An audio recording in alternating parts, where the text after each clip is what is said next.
Hey everyone, Social Solipsist here for another episode of 52 and 52, and this week I am taking a look at White Knight. If you will notice that this video did not go up on a Thursday like it usually does for this series, it is because today is Halloween, and I felt like I should do a video in this series for Halloween, play something a little spooky, something like that. So this is my go at that. You'll also maybe notice that the sound quality is a little bit different. I have just moved 2 days ago, I believe. I'm still in the midst of getting unpacked. My new room is a little bit echoey, so I'm gonna probably have to sound treat it. So I apologize in the meantime for the sound quality. I'll do my best to mitigate the problems in post processing, but I'm doing my best. So yeah, sorry about that. Anyway, this is White Knight. It's visually a pretty interesting little game. I saw a little bit of it played, and it's been in my inventory for a while, so I thought I'd give it a go for Halloween. For those of you who are not in the United States, which is like 15% of you according to my metrics, well, Google it, I guess. It's a bastardization of a bastardization of a bastardization of an ancient is it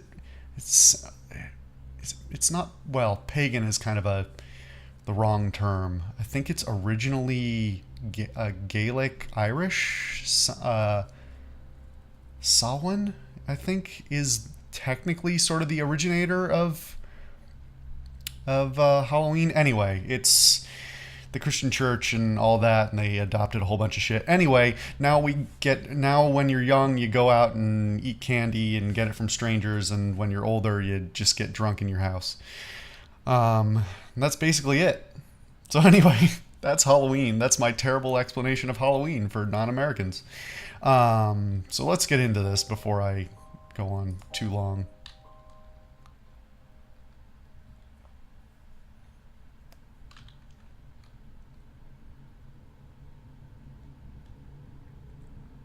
Some nights are just pitch black, without stars, and without sleep. Dirty nights clinging to you like tar. Like this one night, back in Oop, shit. I was trying to check the recording and it went and paused on me. Okay, my bad. Ignore everything. Boston. The Great Depression tsunami was just sweeping over what was left of America. Misery, hunger, despair. Times are hard, they said. Times were worse than hard. And the bar was about to close. As far as I was concerned, this was just another intoxicated day drawing to an end. If only I knew.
I also apologize for any background noise. I've got a big window and there's a lot of noise on the road.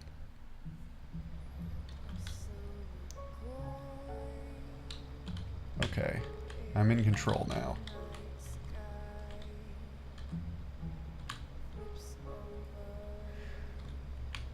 It's an interesting way of doing the credits. This whole game is visually very appealing to me. It's sort of, they use a low poly style, and of course the whole stark black and white contrast. but it's not directly, you know, the black and white is not directly representative of what you're seeing. You know, the white sky and the dark moon and all that is, you know, they put some play on the dark and the light. Can I go? Oh, it forces me back on. Drive slowly. Okay.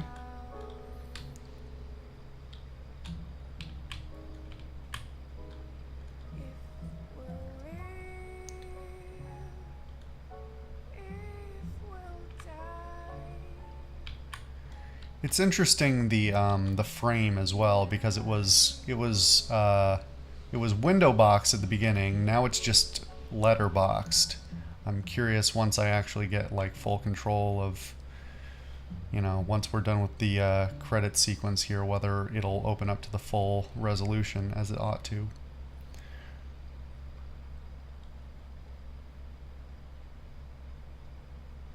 It is a little hard to read some of the signs and things.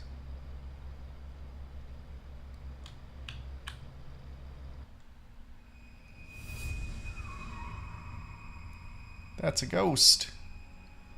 Sure looks like a ghost.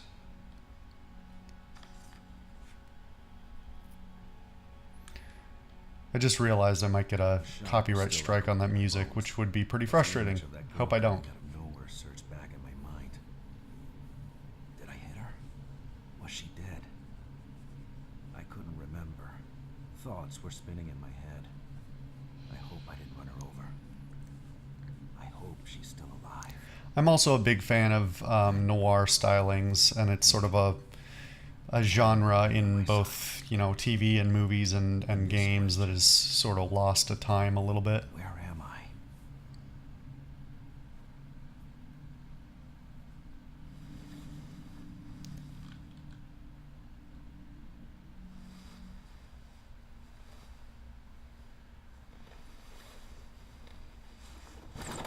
I'm going to double check the graphical options in a moment.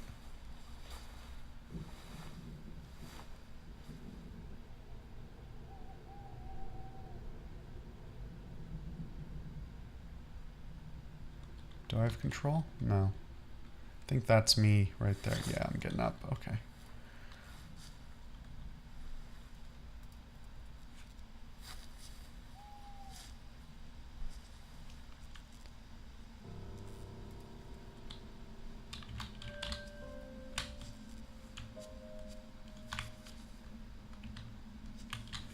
Let me check the options real quick.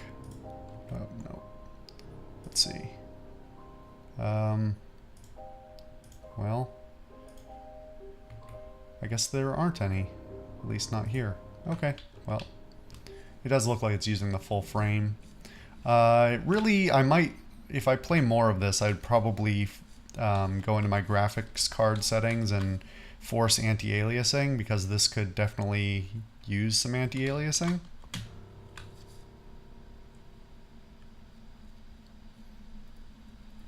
It's a little bit jagged around the edges.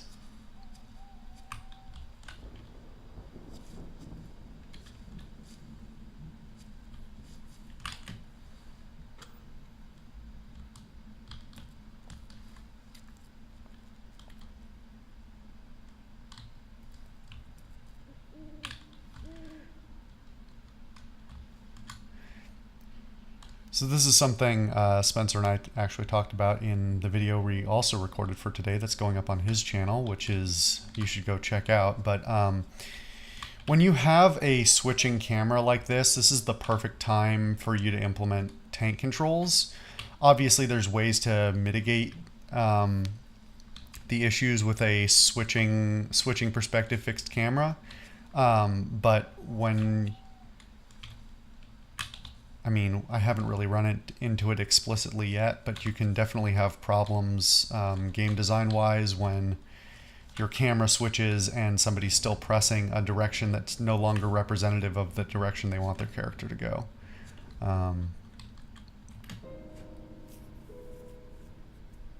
Vesper Manor.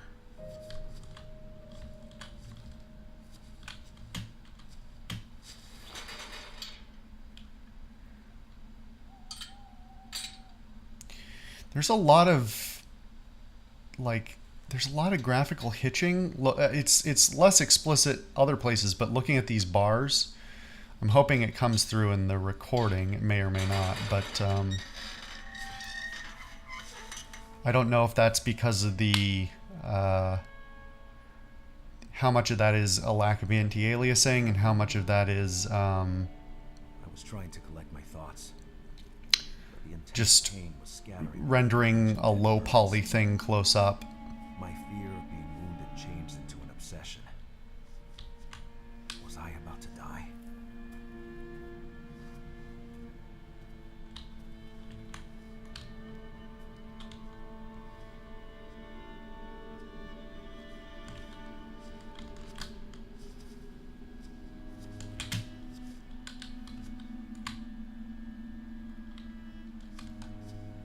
Let's take a look at the well.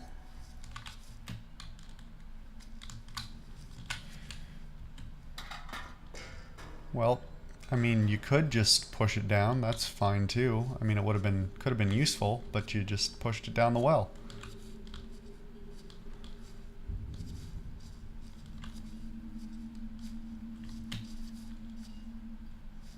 Powerful aura. Okay.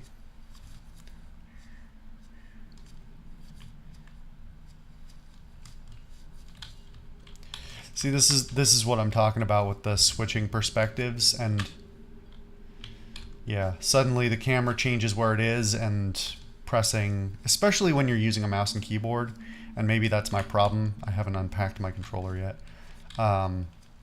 Because I only have 4 directions to work with, it exacerbates the problem.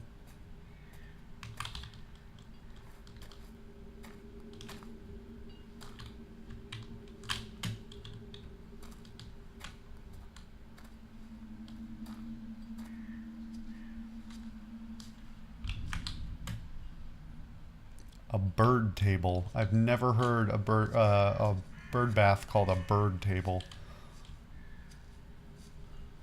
But this is set in mid 1930s, I guess. It looks later than that.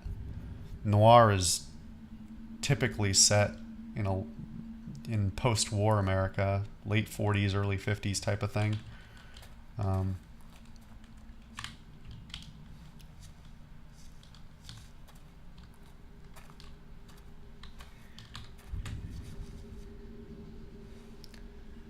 You gonna throw this one down the well too, buddy?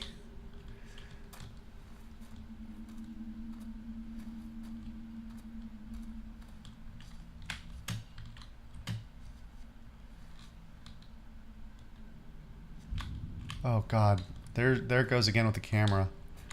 I was sort of hoping they had done with the first couple of cameras, they did a good job, and I was hoping it would stay that way, but it didn't.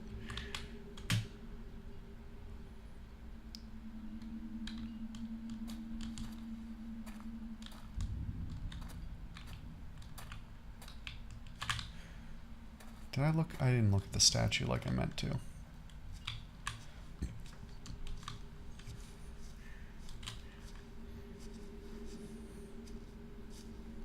That looks like a half-dug grave, but it's too small.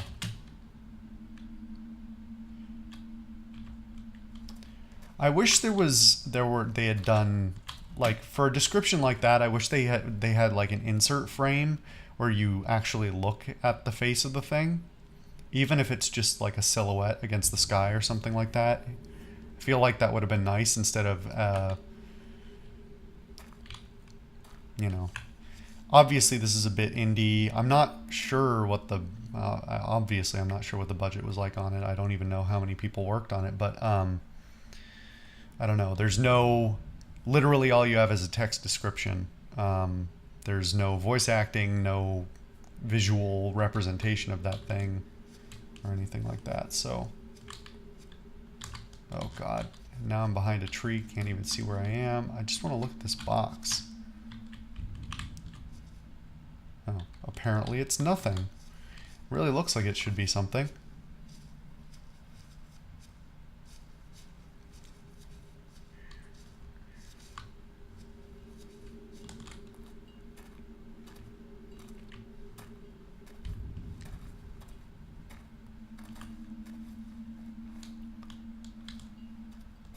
boy. This camera. It's also pretty finicky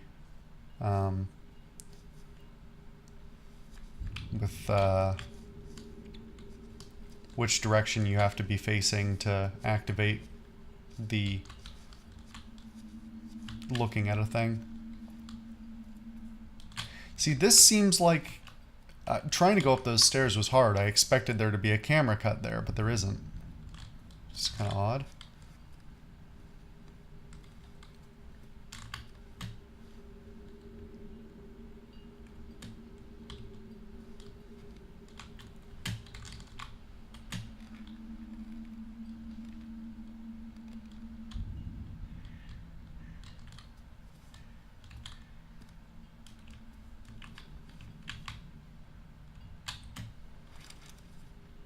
To William Vesper. Under normal circumstances, I would have never tried to contact you. I am an honest woman. I have supported my husband since the blessed day of our wedding, from which 2 beautiful children were born. I have given them the best education I could, but today I cannot afford to raise them properly anymore. We are ruined. My husband's employer went bankrupt. He is traveling from town to town trying to find a job while I have to beg for food every single day. My 4-year-old son has a bad cough, which is getting worse, and I fear for his life. Nowadays, we can see children die in the streets. Is this still America? I beg of you, who are rich, only a few dollars would be enough. We could work for you. We live in the shack under the Best Oil sign at the entrance of the slum by the Graham's slaughterhouses. That's quite the sentence.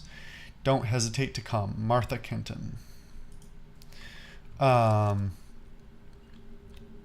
So for reference, for those of you who are not abundantly familiar for one reason or another, the Great Depression in the United States, boy, it's a topic you could spend your whole life studying, but basically was there was a very, very large economic collapse that was largely the result of stock speculation and manipulation, and really screwed up the entire U.S. economy from about 1929 through midway through World War II. Really, World War II is the only thing that pulled us out of the economic spiral we were in at that time. But one of the effects was, a huge percentage of the U.S. population being displaced, having no homes, having very little they owned themselves. Being hungry and not being able to find work because there was no work to be done. And people resorted to some pretty drastic things, including, selling their children or giving, at the very minimum, leaving their children to be, to live with other people who they didn't even know, just for the sake of, making sure their children could be looked after and fed. So it was a dark period in America. Yeah. My great-grandmother had some pretty rough stories she could tell about that.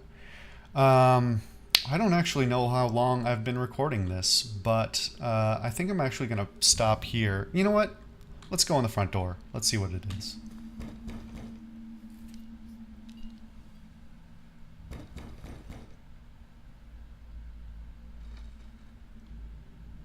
The landlord is out, so the key might be around somewhere. Okay. So presumably I have to look around a bit.